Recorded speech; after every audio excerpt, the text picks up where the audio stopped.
प्रिय छात्र छात्राओं, मॉडर्न स्टडी सेंटर के हिंदी विभाग में आप लोगों का स्वागत है। अभी हम हिंदी व्याकरण के अंतर्गत समास पढ़ेंगे। यह समास किसी पाठ्यक्रम तक सीमित नहीं है। यह समास चैप्टर, संधि चैप्टर या कह लीजिए व्याकरण चैप्टर अपने आप में बड़ा व्यापक रहता है। विभिन्न पाठ्यक्रमों के अंतर्गत इससे प्रश्न पूछा जाता है। इसे विभिन्न पाठ्यक्रमों के अंतर्गत समाहित किया गया है। साथ ही प्रतियोगिता परीक्षा में भी इस सब से प्रश्न पूछा जाता है। इसीलिए इसे बहुत ध्यान से पढ़ने समझने की ज़रूरत है। तो अभी हम शुरू कर रहे हैं समास, जिस समास का शाब्दिक अर्थ संक्षेप होता है और इसका विलोम व्यास हो जाएगा। लेकिन ध्यान रहे, जब व्याकरण के समास चैप्टर में हम बात करेंगे तो उसका संधि विच्छेद रूप जो होगा, उसका जो अपना रूप होगा वह विच्छेद होगा। तो आप यहाँ जान लीजिए, समास पढ़ने के क्रम में यह भी जानना जरूरी है कि पद क्या होता है। संधि में शब्दों का प्रयोग किया जाता है, शब्द खंडों का प्रयोग किया जाता है, जबकि समास में पदों का प्रयोग किया जाता है। इसीलिए पद समझना जरूरी है। क्या होता है पद?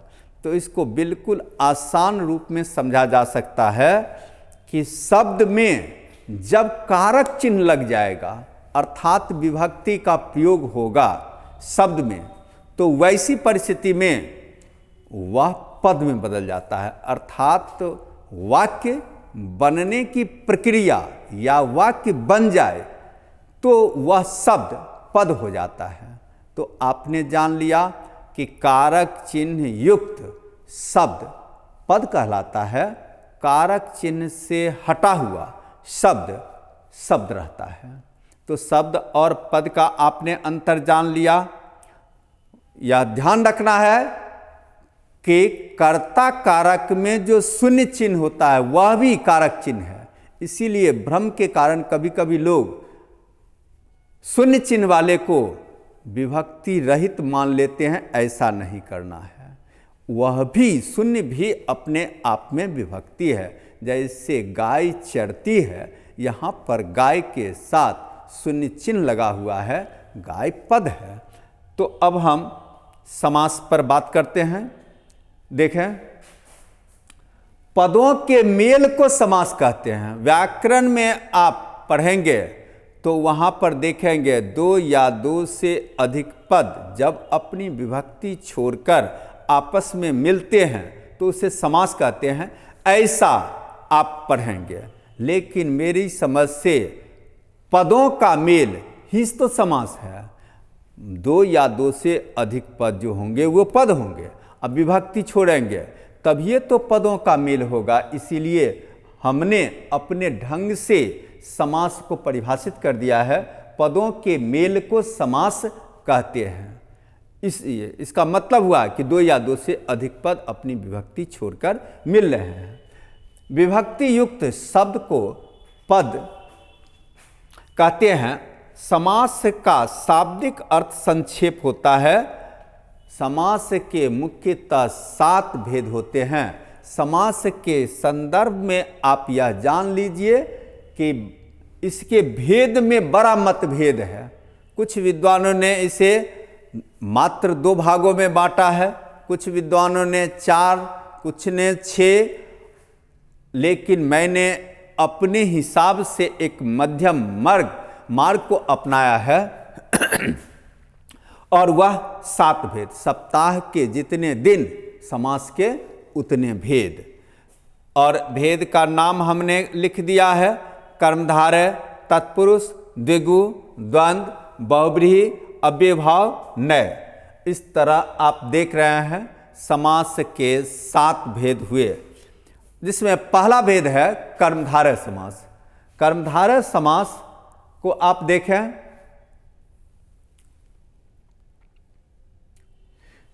जिस समास में विशेषण विशेष्य या फिर उपमान उपमेय या फिर इसी को उलट दीजिए उपमेय उपमान का प्रयोग हो वह कर्मधारय समास कहलाता है। जैसे आप देख लीजिए यहां पर नील कमल, यहां पर नील विशेषण है और कमल विशेष्य है। जो विशेषता बताता है वह विशेषण और जिसकी विशेषता बताई जाती है वह विशेष कहलाता है। तो कमल की विशेषता बताने का काम किया जाता है नील से, इसीलिए नील विशेषण है। तो नील कमल हो गया। कृशोदर, कृशोदर का होता है पतला पेट, लंबोदर का उल्टा होता है कृशोदर, तो पतला पेट वाला। तो कृशोदर, उदर की विशेषता कृष बता रहा है। यहां पर आप देख लीजिए मीनाक्षी, मीनाक्षी मीन के जैसी आंख वाली, तो मीन यहां पर उपमान है, अक्षी उपमेय है। चंद्रमुखी, चंद्र यहां पर उपमान है, मुखी उपमेय है। तो उपमेय उपमान हो या उपमान उपमेय हो, जैसे चरण कमल हम कहेंगे तो वह भी कर्मधारय समास का ही उदाहरण होगा। अब हम दूसरे समास पर बात करते हैं, तत्पुरुष समास। जिस समास के पदों के बीच कारक चिन्ह छिपा हो उसे तत्पुरुष समास कहते हैं। हमने तत्पुरुष समास को अपने ढंग से परिभाषित करने का प्रयास किया है। मेरी पढ़ाई, मेरी समझ जहाँ तक है उस हिसाब से हमने कहा कि जिस आसानी से इसे समझा जा सकता है इस परिभाषा से, जिस समास के पदों के बीच में कारक चिन्ह छिपा, अर्थात जिस समास के पदों में विग्रह होने पर कारक चिन्ह आ जाए वह तत्पुरुष। वैसे व्याकरण में है अंतिम पद प्रधान हो, तो अंतिम पद प्रधान होने से बच्चे पूरी तरह समझ नहीं पाते हैं। यहाँ पर समझने में सुविधा है, इसीलिए हमने इसका प्रयोग कर दिया है। जिस समास के पदों के बीच में कारक चिन्ह छिपा हो उसे तत्पुरुष समास कहते हैं। इसके 6 भेद हैं, यानी कारक के जो 8 भेद हैं उसमें ऊपर वाला कर्ता और नीचे वाला संबोधन को हटा दिया जाए तो बीच का जो कारक चिन्ह है वह तत्पुरुष का ही भेद है। अब यहाँ पर देख लें एक एक करके। कर्म तत्पुरुष, कर्म तत्पुरुष का चिन्ह होगा को। अब यहाँ पर देखिए कि 2 पदों के बीच यदि को आ गया तो कर्म तत्पुरुष का उदाहरण होगा। जैसे चिड़ी मार, इसका विग्रह होगा चिड़िया को मारने वाला, मारने वाला और चिड़िया के बीच को छिपा हुआ, इसीलिए यह कर्म तत्पुरुष है। आदमखोर, आदमी को खाने वाला, यहां पर को आ गया इसीलिए कर्म तत्पुरुष। करण तत्पुरुष, करण का चिन्ह से है। अब देखिए हाथ से लिखा हुआ, यहां पर से आया, हाथ से लिखा हुआ हस्तलिखित हुआ, तुलसी के द्वारा किया हुआ तुलसीकृत, या फिर इसी को विग्रह में देंगे हस्तलिखित का तो हाथ से लिखा हुआ, तुलसीकृत का तुलसी के द्वारा किया हुआ। यहाँ से और के द्वारा दोनों ही करण कारक का चिन्ह है, अतः यह करण तत्पुरुष हो गया। संप्रदान का चिन्ह के लिए होगा। अब देख लीजिए रसोई घर का विग्रह होगा रसोई के लिए घर, रसोई और घर के बीच के लिए आया। हथकरी, हाथ के लिए करी, यहाँ करी और हाथ के बीच के लिए आया। इस तरह आप देख रहे हैं कि कारक चिन्ह 2 पदों के बीच आता है तो तत्पुरुष, और जिस कारक का चिन्ह है वो तत्पुरुष काम करेगा।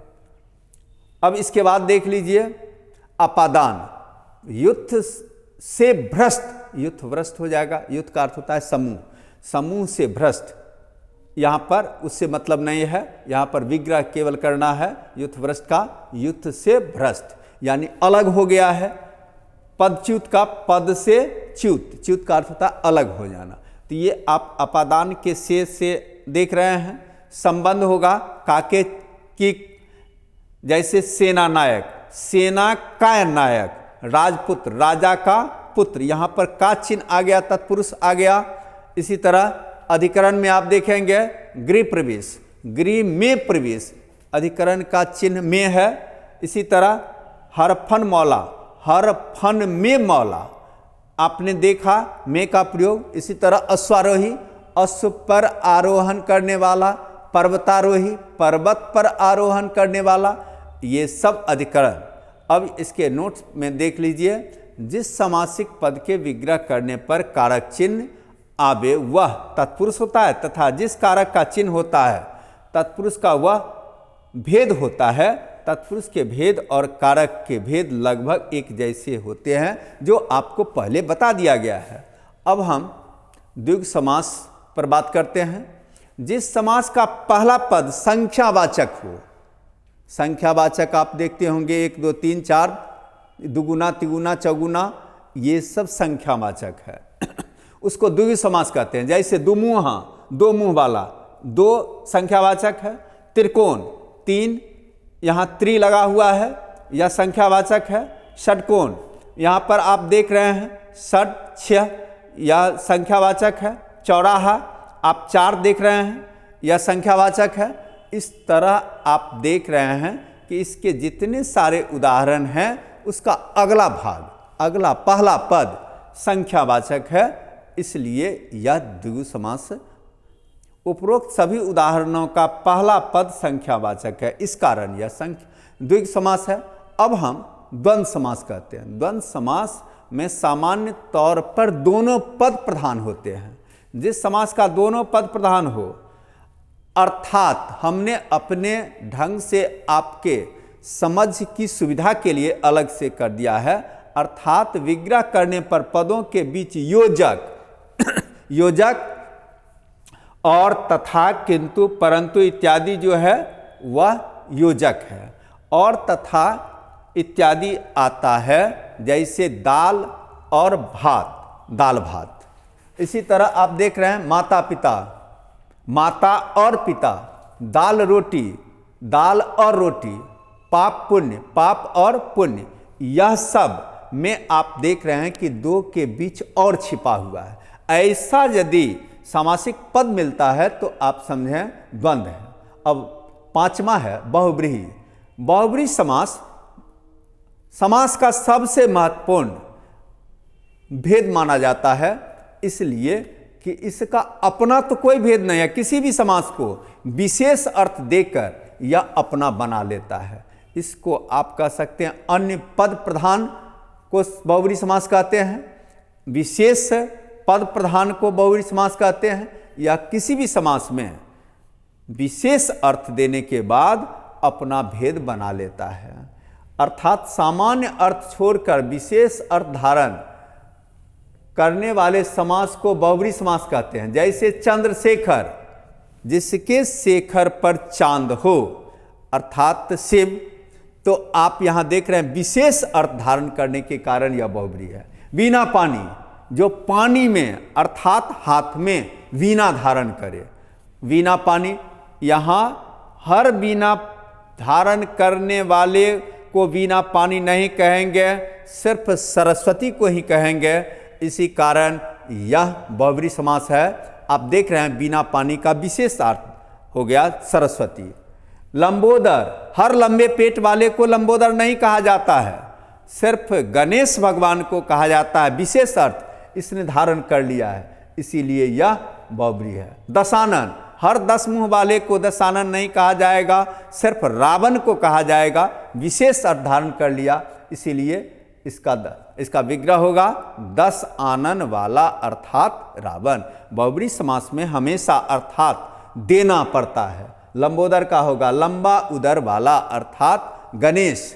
वीणा पानी, पानी में वीणा धारण करने वाली अर्थात सरस्वती। शेखर पर चंद्र धारण करने वाले अर्थात शिव। इस तरह विग्रह किया जाता है। और छठा है अव्ययभाव। जिस समास का पहला पद अव्यय हो उसे अव्ययभाव है। इसके लिए अव्यय का ज्ञान होना आवश्यक है। वैसे ध्यान रहे कि यथा, प्रति, आ, भर, तक, यह शब्द जहां मिला रहता है वहां पर अव्ययभाव होता है। रहित, सहित इत्यादि भी जहां रहता है वह अव्ययभाव हो जाता है। जैसे यथाशक्ति, इसमें यथा लगा हुआ है, अव्यय है। प्रत्येक, प्रति लगा हुआ, प्रति जोड़ एक प्रत्येक होता है, प्रति लगा हुआ है, इसीलिए अव्यय। यहाँ पर घर घर को ध्यान देखना है। गलती से लोग इसे द्वंद्व समास समझ लेते हैं, लेकिन ऐसा नहीं। विग्रह आप करेंगे तो साफ साफ आपको पता चलेगा घर घर का विग्रह होगा, प्रत्येक घर, अर्थात यह अव्ययीभाव है, यह द्वंद्व समास नहीं है। गलती से धरफड़ी में लड़के इसको द्वंद्व समास लिख देते हैं। आमरण, आ शुरू हो गया तो आ जिसके आगे लगा रहेगा वह भी प्रायः, प्रायः कर रहे हैं, सब नहीं, प्रायः अव्ययीभाव होता है।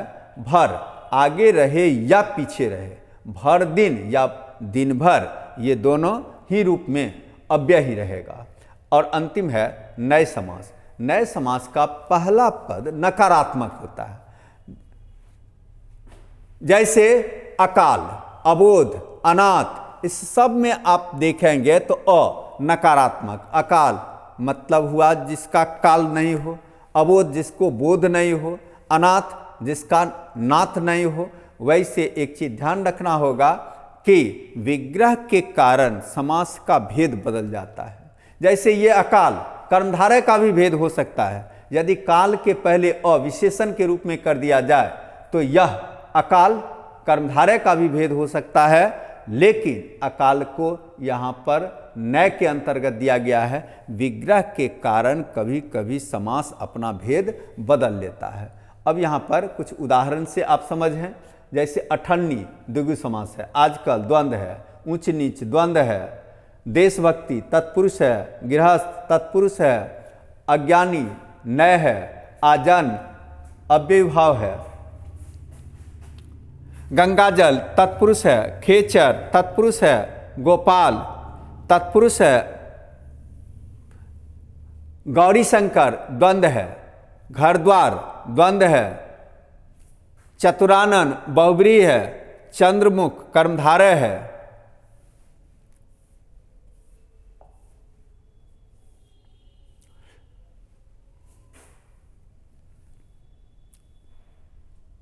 चरण कमल कर्मधारय है, दानवीर तत्पुरुष है, पकौड़ी कर्मधारय है, दानवीर तत्पुरुष है, दही बारा तत्पुरुष है, नवग्रह द्विगु है, पाकिटमार तत्पुरुष है, श्रमदान तत्पुरुष है।